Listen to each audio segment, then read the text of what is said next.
Afternoon, everyone.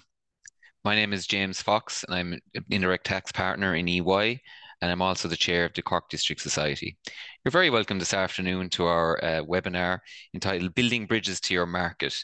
We're delighted that the author of Branding for SMEs, Gerard Tannam of Island Bridge, a brand planning and strategic development company, will host this session. As always, we would like to request that all District Society members keep an eye out on your newsletters and on social media for some exciting upcoming events in your area. I'd like to also very much thank Janelle and Karen from the Institute team for all they've done for organising this event today.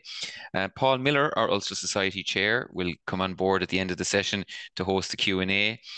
So please feel free at any stage to enter some questions into the chat, which we will try and run through at the end. So without further ado, we're delighted to have Gerard here today. And Gerard, I'm happy to pass over to you, and hopefully everybody enjoys the session.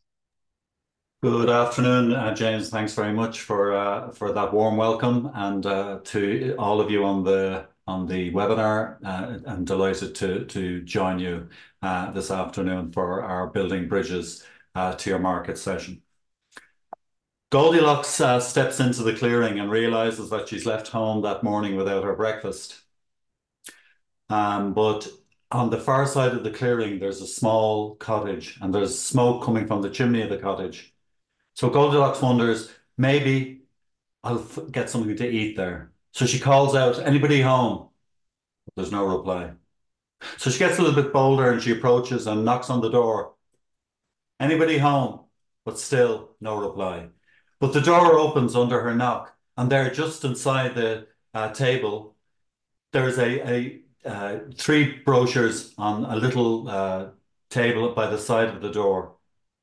There's Daddy Bear's brochure, Mammy Bear's porridge brochure, and Baby Bear's porridge brochure. She picked up Daddy Bear's porridge brochure first, and that's a really impressive looking publication. Clearly a lot of money's been put into it. There's a picture of Dad suited and booted out in front of his factory, and it's turning out tons and tons of porridge and sending it all over the world. But frankly, Goldilocks doesn't much fancy industrial style porridge. So she turns to the next brochure, Mammy Bear's porridge brochure. That's much, much more promising. There's a picture of Mum on the front, rosy cheeks, stirring a big pot of porridge. So Goldilocks gets quite excited and wonders where she find this wonderful porridge. She looks all over the brochure. There's no information anywhere. So finally she picks up the last brochure, Baby Bear's porridge brochure, and it's just right. There's a picture like you see on screen on the front of this gorgeous porridge with nuts and honey on it, drizzled on it. And there's a little note, it looks handwritten, probably isn't, but it looks handwritten, saying, have a look on the kitchen table. And sure enough, there on the kitchen table, there is three bowls of porridge, big bowl, small, middle bowl, and small bowl. So she tries first Daddy's porridge, it's too hot. And she tries Mammy's porridge, and that's too cold. And she tries Baby Bear's porridge, that's just right. Now you may wonder why you've pulled yourself away from work over your lunchtime to hear some guy telling fairy stories. The reason I tell the story of the Goldilocks and the three bears is because in business, as in most parts of our lives, people aren't looking for the hottest or the coolest or the first or the fastest or the most technologically advanced. What people are looking for when they come to buy something is what's just right.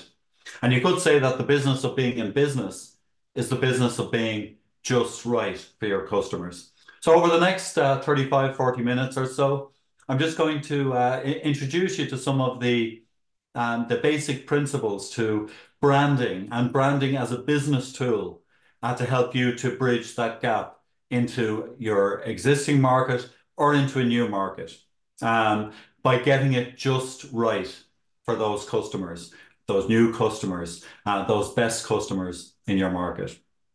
So I'd like to kick off by introducing the idea of brand as a business tool.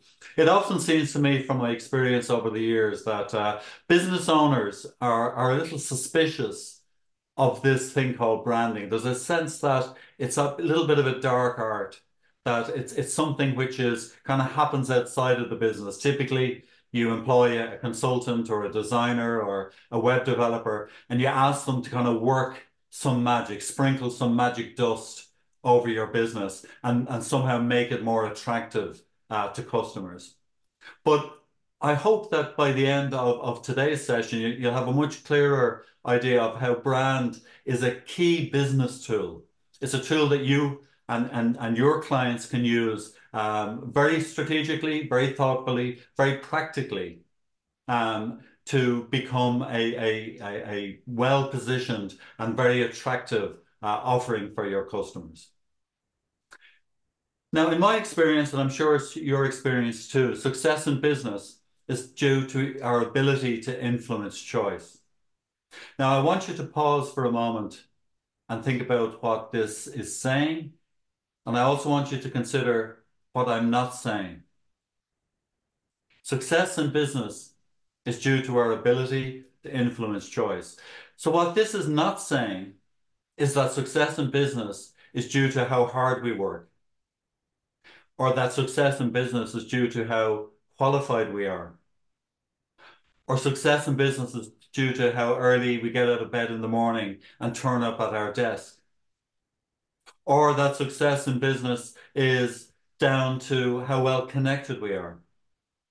Success in business is down to all of those things, but critically, success in business is down to our ability to influence choice. Because if we don't influence choice, if we don't persuade people to choose what we have to offer, to buy our product or our service, our business is not going to be successful. So you could say that it's the job of everybody in every business to consider how they're influencing choice, because if the business isn't influencing choice, it's not going to be successful. And the world is littered with businesses and business owners who worked harder, who got up earlier, who found some technology or some competitive advantage, and found that despite all of those things, they were unable to persuade enough people to choose them and therefore enough people to buy from them. And if people aren't buying from you, you're not going to be successful. So success in business is down to an ability to influence choice. And the purpose of a brand is related to that. The purpose of a brand is to help you to become the natural choice of the best customers in your market. That's what a brand is for. The brand isn't to make you feel better about yourself. It can. It can make you feel better about yourself and your offering, give you more confidence in what you have to offer, but that's not its purpose. Its purpose is to help you to become the natural choice of the best customers in your market.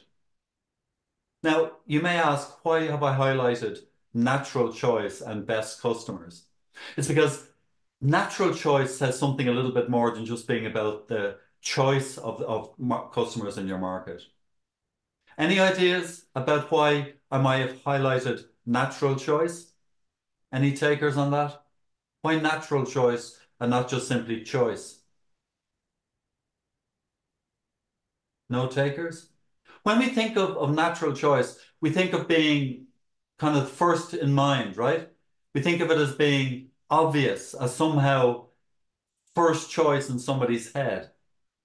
If you're looking to become the natural choice of people in your market, as far as they're concerned, you may be the only choice in their minds. Of course, there may be dozens of other choices that they could make, but in their mind, why would they go anywhere else? You're the best fit for what it is they're looking to do. And we've highlighted best customers in your market because too many businesses set up and attract all types of customers. What's another way of talking about best customers? We can talk about best customers by thinking of the most valuable customers in our market. Because there's no point in attracting all the customers. There's probably very few of you in this webinar who could take on everybody in your market, who could take on all the customers who are available to you in your market. The likelihood is that you're going to target and attract in and hope to attract in the best customers, the ones who are most valuable to you, the ones who fit best with what it is you have to offer. So the purpose of a brand, therefore, is to help you to become the natural choice of the very best customers in your market. But that's just from one point of view. So let's take another point of view. I'm sure there are some of you on the call who are responsible or in charge, or at least participate in the weekly shop, the big supermarket shop. Now, I know since the pandemic, the big supermarket shop isn't quite as popular as it used to be, but still, in most households, there's one day of the week, usually a Saturday, when most people, certainly in my local supermarkets, my local Duns, where an awful lot of people seem to pile their trolley high with the big weekly shop of the week. And typically from observation, I've seen over the years is that it can take the average kind of household maybe 45 minutes to an hour to complete the weekly shop. Now, any idea how many individual products and choices there are in a typical Irish supermarket? One of the big supermarkets, the Duns, the Tesco's, the SuperValues.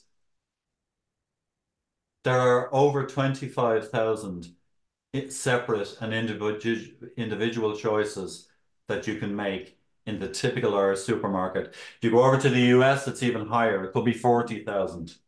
But certainly, every householder is faced with a dazzling, baffling amount of choice when they go into their supermarket.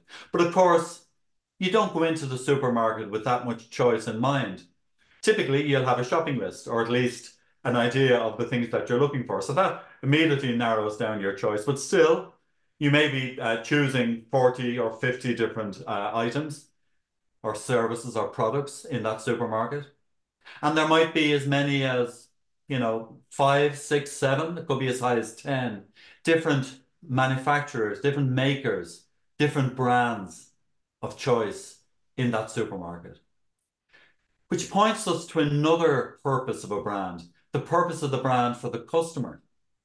You see, the purpose of the brand for the customer is quite different from the purpose of the brand for the business owner. When I say different, I don't mean opposite to necessarily, but there's certainly not quite the same purpose as there is for the business owner. So for the customer, the purpose of a brand is to help your best customers make the right choice of product or service. To help your best customers make the right choice of product or service, because that's how customers use brand. Customers use your brand to help them make the right choice of product or service. So now we're in a very interesting place because we have two purposes in a sense. For the business owner, the purpose of the brand is to help to make them the natural choice of the best customers in the market. Whereas for the customer, it's more about making the right choice, which suggests to us at Island Bridge how a brand might work. Not just for you, but for the best customers in your market. So a brand works because it reflects something. It reflects a relationship between the person selling and the person buying. So just think about that for a moment. The brand works because it reflects a relationship between the person selling and the person buying. Now, it's not the relationship. The relationship is the relationship. But a brand works by somehow reflecting that relationship. And you'll see from the screen that it's not just a one-way relationship. It's typically a two-way relationship because one person is offering something to the other person, and the other person is going to offer something, usually money, but not always money, in exchange for that. So a brand works because it reflects that relationship between the buyer and the seller. So I'd invite you to think of the brand as a tool that influences choice by reflecting both the relationship between the buyer and the seller and the value they exchange as a result. So a brand is a tool that influences choice by reflecting both the relationship between the buyer and the seller and the value they exchange as a result. Because remember, there's two choices happening here. First of all, as the business owner, you're choosing to target the best or most valuable customers in your market. And your customer is choosing to buy from the seller who has the best product or service in the market for them, the right choice. So your customer is looking to make the right choice. And your job as a business owner is also to help them to make the right choice. And this talks to a certain level of responsibility that we sometimes forget we have as business owners. I remember many, many years ago, when I was a little boy, my mother was a keen knitter. She knitted, like many mothers at the time, she knitted sweaters and socks and all sorts of things for babies and whatnot. And for her, the quality of wool was really important. I remember once we went into Arnott's in Henry Street, and my mother was looking for a particular type of wool, and she was unable to find the wool. And immediately the shopkeeper, the shop assistant, said to her that she'd be able to find the same wool, the wool she was looking for, in Cleary's, a short walk away. And I remember, even as a small child, being really struck at how my mother was being looked after so well by this shop assistant who was sending her to a competitor. Now, there was clearly nothing in our own interest in sending my mother over to Cleary's. She could have tried to persuade my mother to buy a wool that wasn't exactly what my mother needed, but her sense of responsibility meant that she was very, very quick to point my mother in the direction of a competitor. So a brand is a tool that influences choice by reflecting that relationship between the buyer and the seller and the value that's exchanged as a result. So it's really important that we keep that in mind as we consider brand in our business, brand as a business tool. And remember that the brand is a business tool for you as a business owner, but it's also a tool for you when you're a customer, when you're looking to buy something. And it's a really important tool for your customers so that they make the right choice in choosing from you. Because to a large extent, I think a good formula for success in business is a simple one. We're going to be successful in business when we do what we do best for the people that we do it best for. It kind of stands to reason, doesn't it? We'll do what we do best for the people that we do it best for. So a brand should help us to do what we do best for the people we do it best for by helping us, first of all, to identify who those people are. And then secondly, to help those people to identify us as the right fit for them, the best product or the best service for them. So branding itself then works very simply.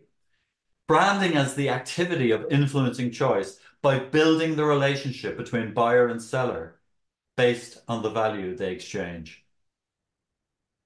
So brand is the tool, and branding is the activity of using that tool by building that relationship. So from now on, whenever you want to think about your relationship with your customer, remember that you're thinking about your brand. Your brand should reflect the relationship that you want to have with your customer and with your market. So when I talk about building bridges, really what I mean is, how do we build relationships? How do we build relationships based on what our customer needs and what we need from the relationship too? That's why it's two-way. Because we know from experience in commerce, just as well as in life, is that if we don't look after our customers, and if our customers don't look after us, we're very quickly out of business. Business is literally a two-way relationship. It's literally a two-way bridge between two people by which they by which they exchange something of value.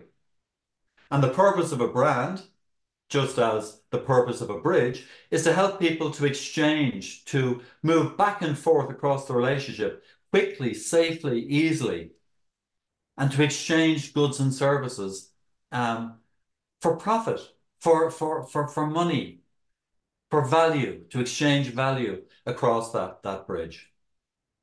So when we look at this aerial view of Dublin and the River Liffey as far as it goes across the sea, what we'll notice is that it has a number of bridges. And I know that most cities, many of which are built on rivers, and many of which are close to the sea, were originally centers of commerce. They were originally places where people came to in order to go to market or to find a market. And typically, bridges were built because people wanted to move quickly, easily, and safely across the divide of the river. So you'll see, even as you look along the Liffey, there's quite a wide number of bridges there, and they're quite different looking bridges. Starting in the bottom, you have the Halfpenny Bridge, you have O'Connell Bridge, you have the various bridges all the way along to the new Samuel Beckett Bridge there at the convention centre, and on to the East Link Bridge. So let's focus in on the Samuel Beckett Bridge for a moment. Samuel Beckett Bridge is a beautiful bridge built by or designed by Calatrava, the Spanish architect. And it's quite a gorgeous bridge, but it's a beautiful bridge, but it's not a very useful bridge. And the reason it's not a useful bridge is because of where it's located. It's been built beside the convention centre, but it's built on a dogleg. On the bottom right, you can see there's a dogleg. And as soon as you cross over, you can't turn left off that bridge. You can't turn right off the bridge.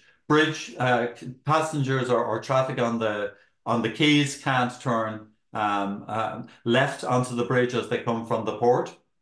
So it's quite a useless bridge in many ways. It's a beautiful bridge, but it's a useful bridge. So it's really important to us is that when we're thinking about building our brand bridges, we're not so concerned with beauty. It's a nice thing if they're beautiful, but the most important thing is that they're practical. It's most important that we build our brands so that our customers can exchange value quickly, safely, and easily across that relationship, across that bridge. So I've talked quite a bit in these first 15, 20 minutes about best customer. So I want to move on now to assessing your best customer. So who is this best customer in your market? Who is this most valuable customer for you and your business? Well, in the 30 years of experience I've had in building brands and building business, what I've noticed is that all valuable customers, all best customers across every sector we've ever worked in shares 5 key characteristics. So your best customer, who is your best customer? Your best customer is the one who most needs, wants, values what you have to offer, is willing to engage with you, and able to pay for it. So your best customer shares these 5 key characteristics. Your best or most valuable customer is the one who most needs, wants, and values what you have to offer, is willing to engage with you, and able to pay for it. So let's look at these one by one to get a better understanding of what exactly do we mean when we talk about needs, and your best customer is the one who most needs. Well, your best customer who is the one who most needs what you have to offer. They consider it in some way to be essential to them at that time in their lives in general, for a particular period. Different brands, different businesses serve people at different times in their lives for different lengths of time. Sometimes it's quite immediate, sometimes it's more long term. It doesn't matter. At that point of purchase, your best customer is the one who most needs what you have to offer, who considers what you have to offer essential to their lives, to their business, to their general well-being, and fixes some key problem for them. Otherwise, they won't buy. If they don't consider it essential, your best customers won't buy from you. Your best customer then, who wants, is the one who most needs what you offer, considers it essential, wants what you have to offer, and finds it highly desirable. Your best customer who needs, wants, values, and is willing to engage with you is the one who most needs what you have to offer, considers it essential, wants what you have to offer, considers it highly desirable, values what you have to offer, prioritizes it above all others, is willing to engage fully with all elements of your offer. And finally, your best customer is the one who most needs what you have to offer, considers it essential, wants what you have to offer, finds it highly desirable, values what you have to offer, prioritizes it above all others, is willing to engage fully with all elements of your offer, and finally is able to pay fully for your product or service. So if you consider these 5 characteristics with regards to all of the customers in your potential customers in your market, you'll notice that there are many of them who don't consider what you have to offer essential. There are many of them who don't find it desirable. There are many of them who won't prioritize what you have to offer above others. There are many of them who won't engage fully with all elements of your offer. And finally, there are many of them who won't be able to pay fully for your product or service. So let's consider this in practical terms. And what I would encourage you to do as you consider each of these 5 characteristics is to rank them. To take out a piece of paper and to rank them, first of all, in your own mind, and then rank them on paper as regards the fit they are with your own business. So what I would invite you to do is just to think of a customer, one of your customers. Probably no harm to think of a best customer. So I'd invite each of you just to briefly consider a best customer. By name, you don't have to tell me who it is, but in your own mind, who is a really valuable customer to your business? And then I want you to rank them out of 5. I want you to consider between 1 and 5, with 1 being they don't really need what it is, they don't consider it essential, to being 5 being they most need what it is we have to offer. They do consider it to be really essential. I want you to rank that customer on each of these 5 characteristics. So which of your customers most needs what you have to offer? Now, wants is quite different from needs. They can sometimes look the same, but they're quite different. Wants is about desirability. It's about appetite. It's about taste. It's about preference.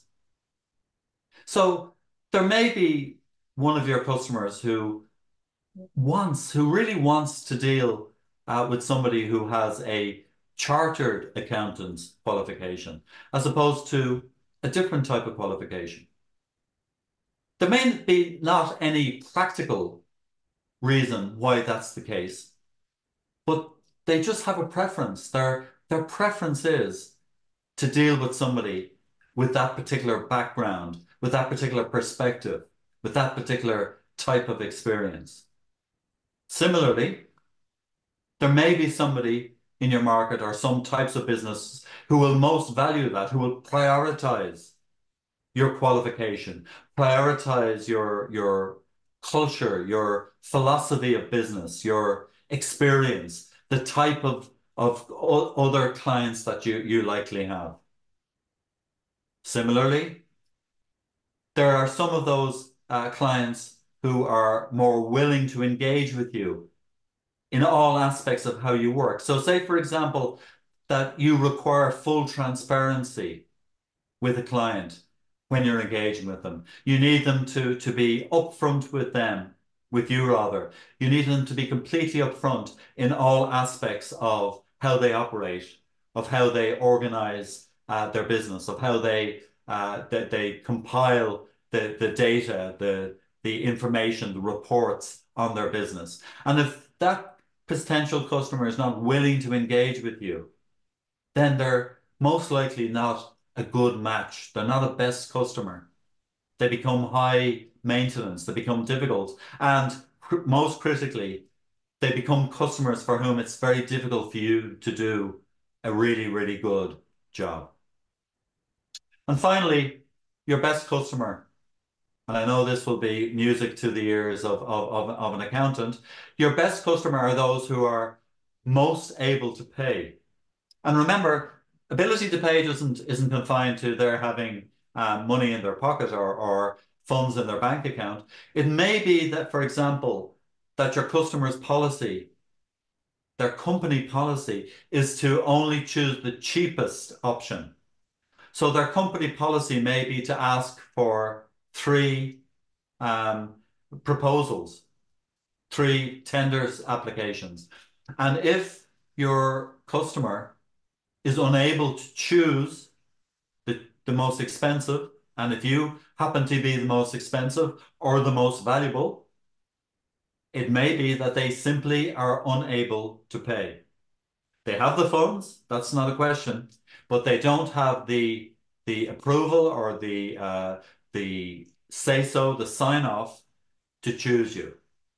So again, I invite you to, bearing in mind that customer that you've that you have in your head, I want you to just briefly assess, just for the purposes of this exercise, how they rank out of five under needs, wants, values, willingness to engage, and ability to pay, and give them an overall score. And the maximum score available to them, to each of those customers, is obviously 25. And an overall score of 20 plus indicates typically a best customer for your business. However, it's worth also noting that an overall score of 20 plus, but a score of 3 or less in any characteristic indicates you may need to work harder on that dimension of the relationship. So these are 5 characteristics. And at first glance, they may seem like these are fairly simplistic, perhaps a little bit superficial. But our customers always find this an eye-opening exercise, because particularly when you get maybe 5 salespeople into a room together and you invite each of the 5 to assess a customer or a group of customers. And even within those 5 salespeople, you'll often find hugely different ways of determining whether that customer needs, wants, values, is willing to engage and able to pay. And if there's such great difference between your assessment as a business of what a great customer looks like, the real danger is that everybody in the business is pulling in a different direction. That everybody in the business has a different picture in their mind of what a great customer looks like, of what a great piece of business looks like, and also what a great piece of work looks like. In other words, the product or service you're offering, that audit, that assessment, that analysis that you're doing on their behalf. If you don't have a clear idea of what it is you do best and the people you do it best for, the big challenge you'll have is that you're unfocused when it comes to winning new customers. You're unfocused when it comes to growing your business. Because the greatest danger in any business is that you end up serving customers who are ill-matched to what you do best, because they become too expensive for you. As a business, you can't afford to have customers who are not well matched to you, because they pull you in the wrong direction. They stress you out. They demand things of you that you're not equipped to deliver, and they don't appreciate the things that you do best. So therefore, they don't value it, and therefore they in the end they quibble over bills. They fight over whether they're getting in their minds value for money in what it is you have to offer. So again, just as I invited you at the end of the earlier section to consider your brand as reflecting a relationship between the buyer and the seller, and your brand, its purpose is to help you to become the natural choice of the best customers in your market. Now I'm really encouraging each of you to do this exercise of assessing what a great customer, what a best customer looks like in your market, so you can do what you do best for the people you do it best for. And then you're much more likely to be successful. So it's all well and good to have a clear picture in your mind of what type of customer most needs, wants, and values what it is you have to offer, is willing to engage, and able to pay. But what's even more helpful to you is if you're able to have a clear picture, not just in your mind, but in the mind of everybody in your business, of what a best customer looks like in your market. Mirror, mirror on the wall, who is the fairest of them all?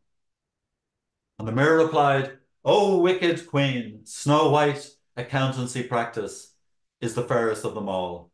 And the wicked queen flies into a rage. And even as small children, when we hear the story of Snow White, we know in our hearts and souls that the queen is not going to get the answer she's looking for. In fact, even as small children, we realize there's something ridiculous about a grown-up standing in front of a mirror, preening and boasting about who they are, how wonderful they are, how long they've been in business, how well qualified they are, how accomplished they are.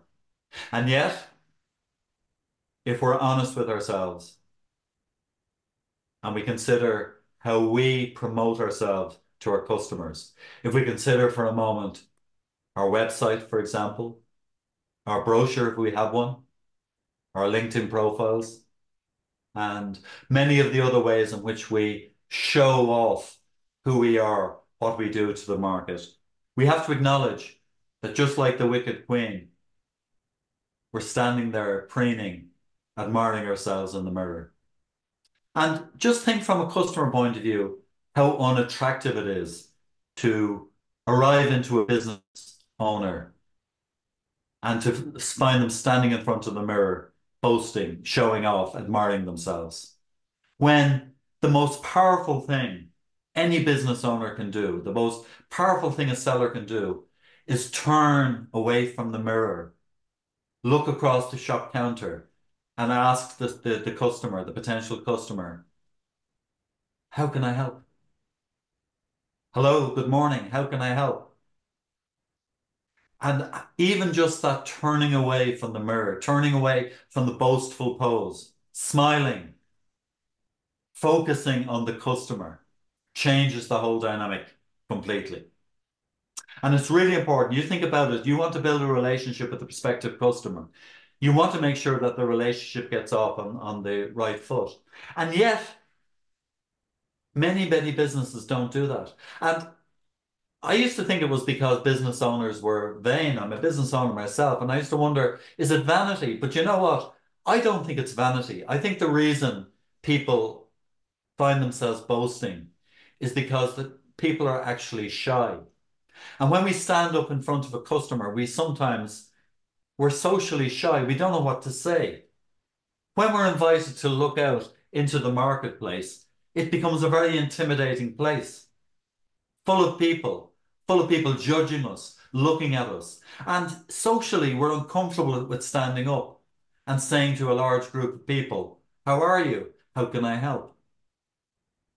But what we know from experience is that for thousands of years, when individuals have had to address a large audience, when they've had to speak to a large number of people, the great speakers, the great orators, the great communicators have developed a very simple tool.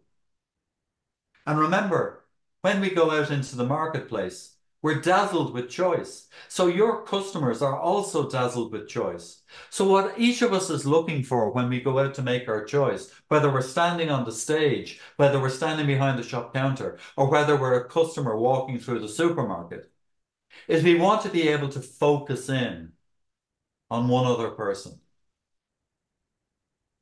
We want to be able to look our customer in the eye and say, "How are you?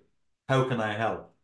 And when we are walking around a supermarket or when we're online looking through a directory to see which accountant we should choose, we're also looking for that accountant, that seller, that shopkeeper, that business owner to look us in the eye and say, "Good morning, good afternoon, how are you? How can I help?" And in Island Bridge, we call this person or this persona the Bullseye Customer Persona. And the purpose of the Bullseye Customer Persona is very, very simple, really.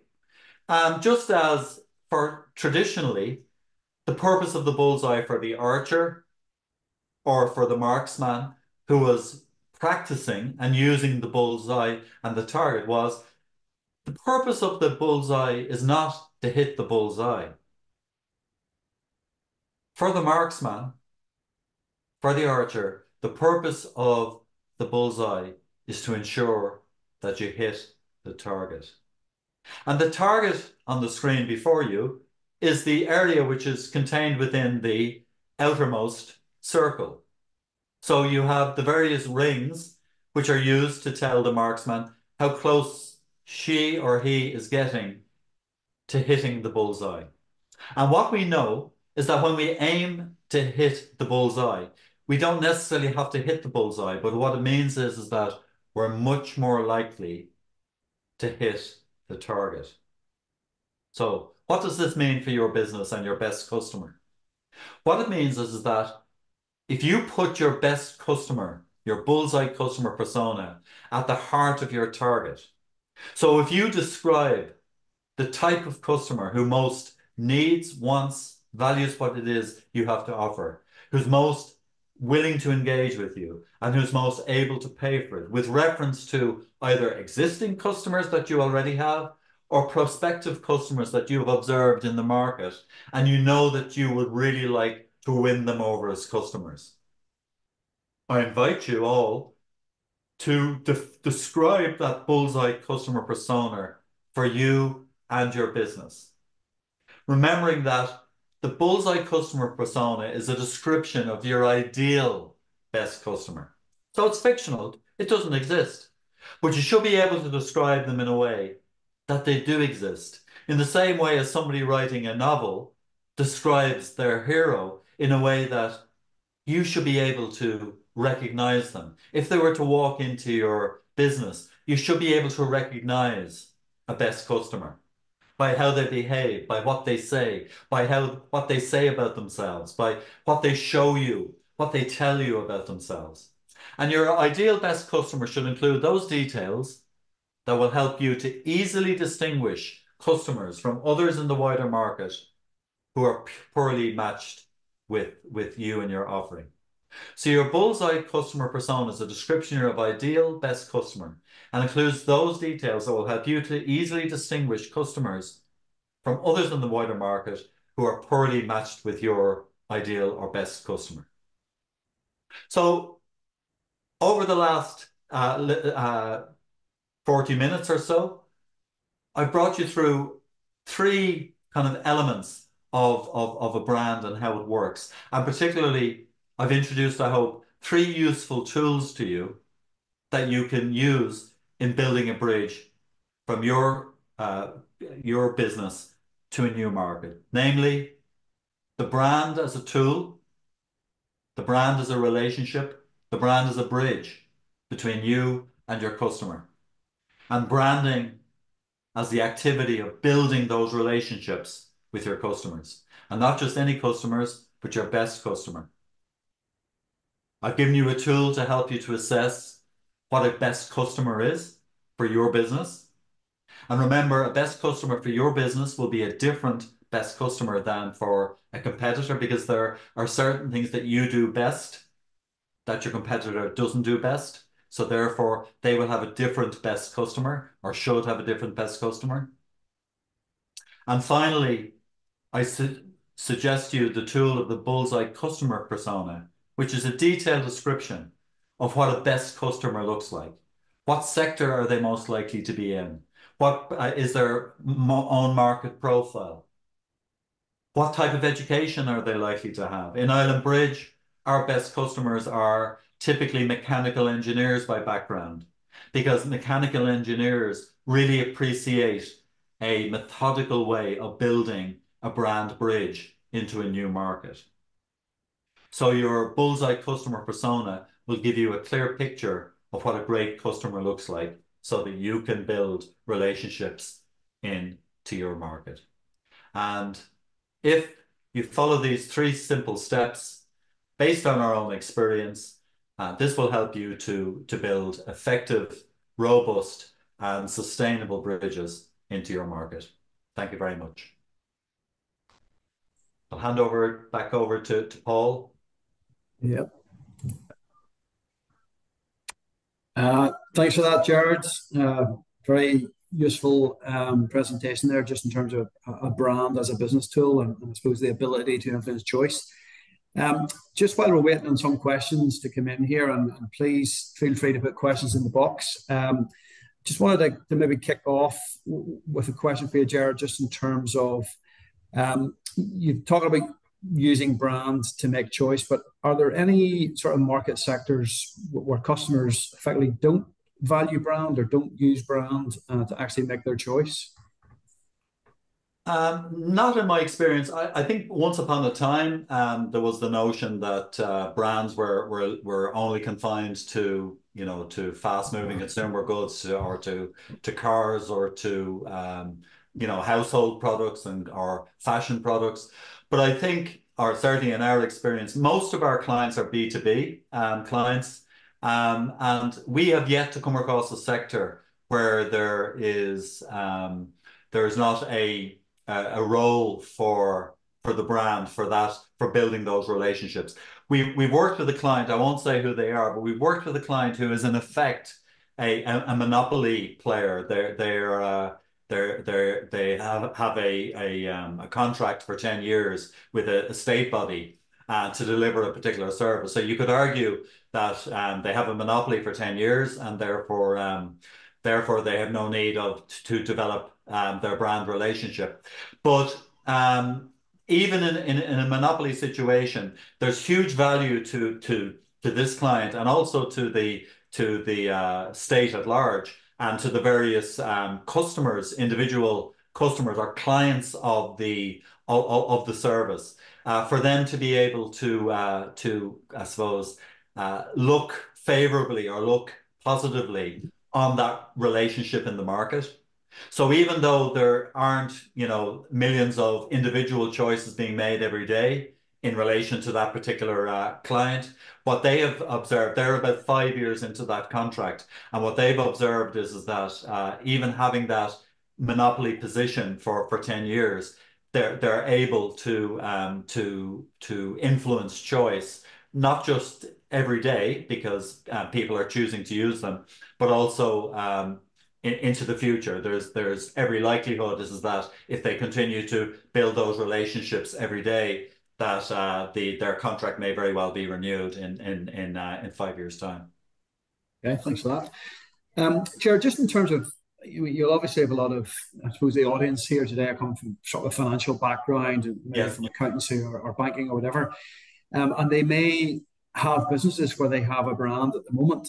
Can you give sort of practical examples of how to build that brand? They've Sure. got whatever their name out there is, but how do you actually connect better to those best customers that they're trying to attract? Yeah, I guess in my experience, particularly in kind of financial services and professional services in general, there's often a reluctance to bring what's kind of broadly described as personality or kind of individuality into play. Is that there's an understandable wish to kind of sell the systems or the processes that are being made available to the market. But of course, in the situation we're in this afternoon, where we have a number of people who are chartered accountants, and to a certain extent, the chartered accountants label or qualification is fairly much an equalizer between accountants who have qualified under that banner or under that badge. So if I'm choosing between one accountant and another, I'm going to need to know what distinguishes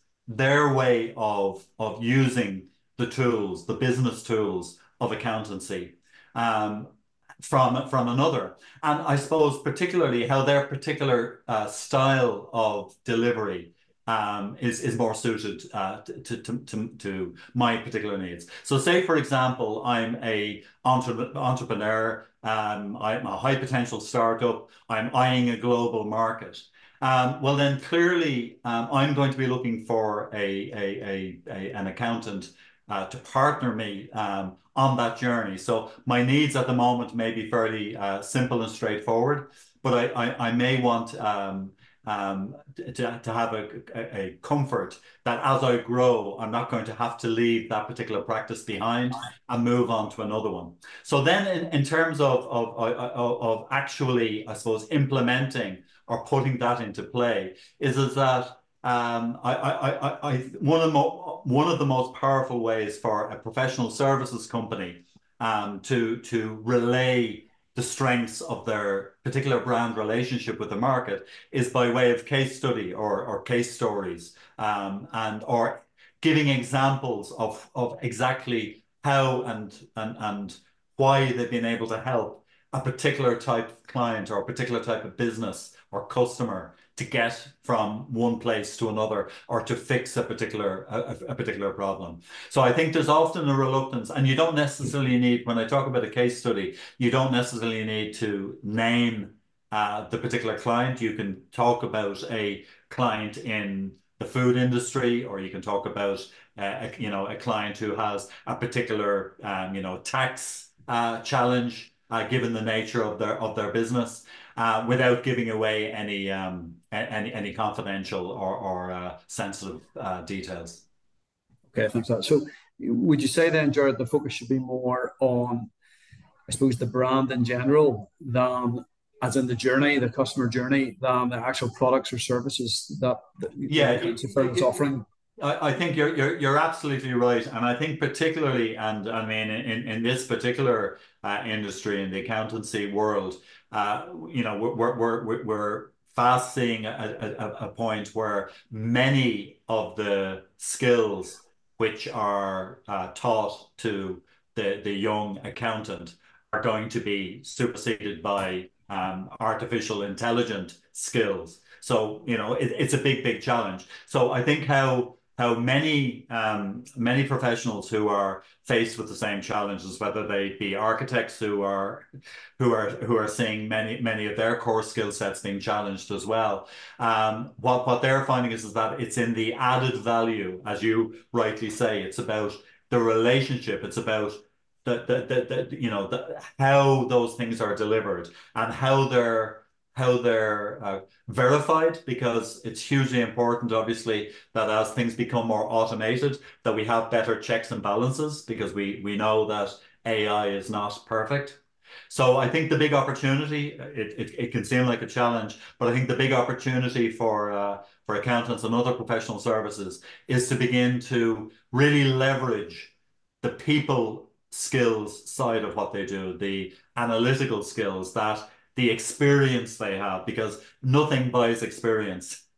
Really, artificial intelligence can mimic it, but really, if I'm a business owner and I'm looking to somebody for advice, I'm much more confident in getting advice from somebody who has qualification, experience, and also has some rapport with me and my particular challenges. Okay, thanks for that. You've mentioned a lot today about trying to focus on your best customers, Gerard. Yes. I mean, and I suppose that the obvious question back is, someone may be saying, well, that's okay for large businesses to be able to focus on them. But if I'm running a smaller business or a smaller practice, what if I don't have the luxury, to focus on the best? I've got to deal with a whole plethora of customers. So any advice on that? Well, you're absolutely right, in the sense that it can seem like I'm encouraging people to turn away business, and I really want to be clear, I'm not. What I am saying is that if you are doing too much business for people who are an ill match for your offering, you'll probably find, if you do a proper cost analysis, you'll find they're costing you money, that you're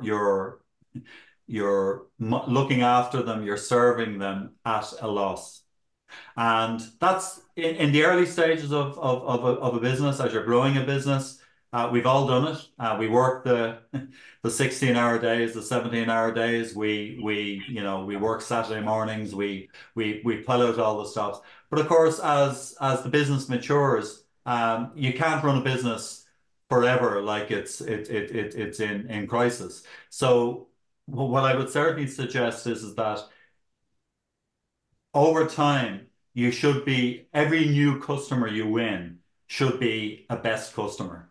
Um, and you should be then replacing not so best customers. And just to be clear, the opposite of a best customer is not a bad customer or a worse customer. They're just a customer that isn't a good fit for you and your business.